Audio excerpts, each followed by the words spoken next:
oitavo ano, tudo bem com vocês? Como vocês estão hoje? Bom, na nossa aula de hoje nós vamos continuar falando aí sobre clima e tempo, só que hoje nós vamos entrar em dinâmica climática. Então vocês conseguem acompanhar aí a partir da página 42. Bom, dinâmica, o que é algo dinâmico? Algo que se movimenta, que muda, né? Que tem mudanças. Algo estático é algo parado. Algo que se movimenta nós chamamos de dinâmico.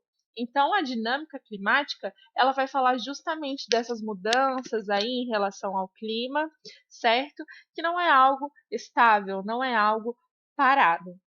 Na aula anterior, nós falamos que os fatores climáticos influenciam o clima, certo? Quais eram esses fatores? Eram continentalidade, que mais? Latitude, longitude, aqueles fatores terrestres e também os fatores astronômicos. Além disso, os fatores climáticos vão exercer influência sobre elementos climáticos. Os elementos climáticos vão ser aí a umidade do ar, a ocorrência de chuvas, a temperatura do local, né, a temperatura do nosso planeta. Então, esses fatores climáticos que nós estudamos, né, tanto os astronômicos quanto os terrestres, eles vão influenciar nesses elementos climáticos, então a chuva, a umidade e a temperatura.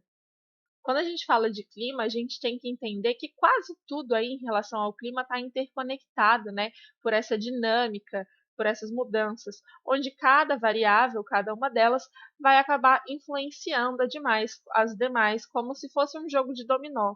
Ou então, sabe quando a gente coloca, de ver esses vídeos assim, de várias pecinhas de dominó em pé, e se você derruba uma, ela começa a derrubar as outras? Aqui é a mesma coisa. Uma variável dessa, a temperatura, por exemplo, vai influenciar nos outros elementos climáticos, que pode influenciar nos fatores climáticos, e assim sucessivamente. Então, para a gente entender essa questão complexa aí, né, dessa dinâmica do clima da Terra, a gente vai estudar tanto as circulações das correntes de ar, né, tanto as correntes de ar como as correntes de água.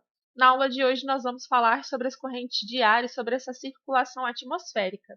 E aí a gente vai conseguir entender alguns fundamentos básicos necessários para realizar as previsões climáticas e por que é tão difícil realizar essa previsão climática. A gente sempre fala assim, né? Ah, eu olhei hoje, falava que ia chover de tarde e não choveu. Ou então, estava dando que ia estar um tempo aberto, né? Ia ter sol. Eu fui para o clube e choveu.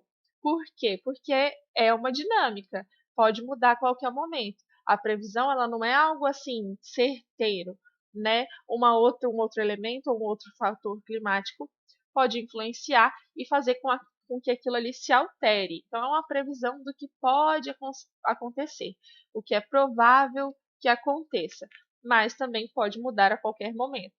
Se nós analisarmos essa imagem aqui, né, nesse slide de circulação atmosférica, a gente vai ver que nós temos umas regiões aqui com muitas nuvens, né, aqui mais na região norte, aqui na região nordeste, aqui no litoral, uma região com poucas nuvens, e essa região aqui mais já sem nuvens, né, bem limpa. Essas regiões aqui com muitas nuvens e com baixas nuvens, com menos nuvens, nós vamos chamar de zonas de baixa pressão, que são aquelas zonas, aquelas áreas onde vão estar sujeitas a um tempo mais instável, a fortes ventos, a chuvas intensas. Essa região que está mais limpa, aqui sem nuvens, a gente vai chamar de zonas de alta pressão, que é onde o tempo vai estar mais calmo, com poucos ventos e com baixa probabilidade de chuva. Por que a gente fala alta pressão e baixa pressão? Uma região de alta pressão é uma região onde a densidade está maior, onde as moléculas ali de ar estão mais próximas, né? Se a gente tem um monte de moléculas juntinha, bem próxima, a gente tem mais densidade, a gente tem mais massa de ar, alta pressão. Elas estão fazendo uma pressão maior. Agora, se a gente tem uma região onde as moléculas de ar estão mais afastadas, onde elas se movimentam mais, né, elas são menos densas, é uma região de baixa pressão. Para isso, a gente tem que lembrar o quê? Que tudo na Terra, né, no planeta Terra, que tem massa, sofre com a lei da gravidade. Então, eles são puxados para baixo. Já vocês vão entender é o que eu quero dizer com isso. Mas vocês precisam entender, então, que o ar, né, ele também tem massa, ele também tem peso, ele também ocupa espaço, né? Só a gente pensar quando a gente enche uma bexiga, que ele ocupa espaço, e que ele tendo todas essas características, vai sofrer com a ação da gravidade. Então, aí a gente vai falar que ele exerce uma pressão, podendo ser maior ou menor. Bom, aqui a gente tem uma palavra, convecção. O que é essa convecção quando a gente está falando, né, do ar, da pressão atmosférica? Quer dizer o quê? O ar mais frio, ele é mais denso, porque as moléculas de ar estão mais próximas, certo? Então elas estão com uma massa de ar maior, mais pesada, e sendo assim, ele sofre mais com a lei da gravidade, com a ação da gravidade. Então ele desce, ele é puxado para baixo em direção ao quê? Ao centro da Terra. Então ele fica mais próximo da nossa crosta terrestre, né? Enquanto que o ar mais quente, ele é menos denso, as moléculas estão mais separadas, né? Então ele tem uma massa menor e ele acaba subindo, né? Ele troca de lugar com esse ar mais frio. Então, quando esse ar quente sobe, a gente tirou algumas moléculas de ar, né, da parte mais baixa, né, e tirando assim massa de ar. A gente cria uma zona de baixa pressão. Aí o que acontece com esse ar quando ele sobe? Ele acaba resfriando, né? As moléculas começam a se unir novamente, fica mais denso, fica mais pesado, com uma massa maior, né? A gente acrescentou moléculas de ar e aí ele, como a massa aumentou, ele desce, certo? Formando aí uma região de alta pressão. Então, o ar frio, né, como ele está mais denso, ele forma essa região de alta pressão. E o ar quente, menos denso, uma região de baixa pressão. Se nós temos ali em regiões diferentes uma região de alta pressão e uma região de baixa pressão, a gente tem um desequilíbrio. O que acontece quando a gente tem um desequilíbrio? Lembra quando a gente estudou átomos, né, que a gente falou sobre os elétrons, que eles estão sempre procurando se equilibrar, passando daquele que tem mais para o que tem menos?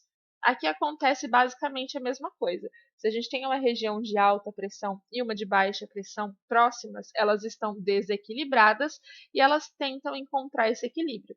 Então, sempre vão tentar equilibrar de quem tem mais passando para quem tem menos, de forma que eles fiquem iguais. Então, olha isso que eu coloquei aqui. Quando uma massa de ar sobe, ela cria embaixo de si uma região de baixa pressão. Essa região de baixa pressão resulta em uma movimentação do ar em seu entorno, que nós chamamos de vento.